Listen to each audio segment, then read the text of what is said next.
Hi friends, நம்ம வந்து டவுசர் எப்படி தைக்கிறதுன்னு வந்து முழு வீடியோ உங்களுக்கு போட்டிருக்கேன். ஆனால் நீங்கள் அது சிலவங்களுக்கு புரியலைன்னா இப்போ என்ன செய்ய போகிறேன் அப்படின்னா, பின்பகுதி எப்படி தைக்கிறது, முன்பகுதி எப்படி தைக்கிறது, பாக்கெட் எப்படி வைக்க போகிறதுங்கிறது உங்களுக்கு தனித்தனியான ஷார்ட்ஸ் வீடியோவில் நாங்கள் போட போகிறோம். இப்போ பார்த்துக்கோங்க, நான் பின்பகுதி எடுத்து வச்சுருக்கேன். பின்பகுதி எடுத்து வச்சுருக்கு, இதை எப்படி தைக்கலாங்கிறத நான் சொல்லிடுறேன். இப்போ இதில் 2 பீஸ் கொடுத்துருக்காங்க அவங்க, சரிங்களா? இது வந்து இடுப்பு சுற்றளவு 28.5 இருக்கணும்னு சொல்லியிருக்காங்க. அப்போ நம்ம அதுக்கு தகுந்தாப்புல இந்த அளவுகளெல்லாம் வந்து இங்கே டாட் பிடிக்கணும், இங்கே நம்ம பிடிச்சடிக்கணும், எல்லாம் செய்யணும். இப்போ பார்த்துக்கோங்க, இந்த அளவுக்கு தான் நம்ம வந்து இங்கே அடிக்க வேண்டியது இருக்குது. இப்போ ஒரு துணி கொடுத்துருக்காங்க அப்படின்னா டவுசருக்கு வந்து இந்த மாதிரி நம்ம அடிக்க வேண்டியது இருக்குது. அதேமாதிரி டாட் பிடிக்கணும், இதை ஈவனாக வச்சுக்கணும். இங்கிட்டு தையல் போயிடணும், இங்கிட்டு தையல் போயிடணும். அதோட நடுப்பகுதியில் இப்படி ஒரு கட் பண்ணி வச்சுக்கோங்க, புரியுதுங்களா?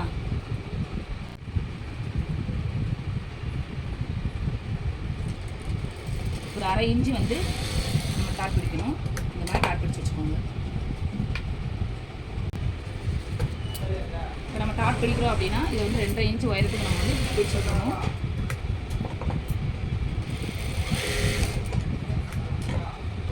நம்ம டாட் பிடிச்சாச்சு. இப்போ பின்பகுதியை நம்ம இணைச்சிருவோம்.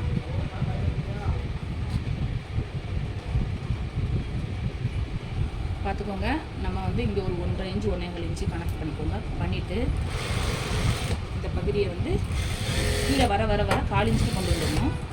இந்த மாதிரி தான் இருக்கணும். இப்போ பார்த்தீங்கன்னா பாருங்கள், அதுக்கு மேலே இன்னொரு தையல் போட்டுடணும்.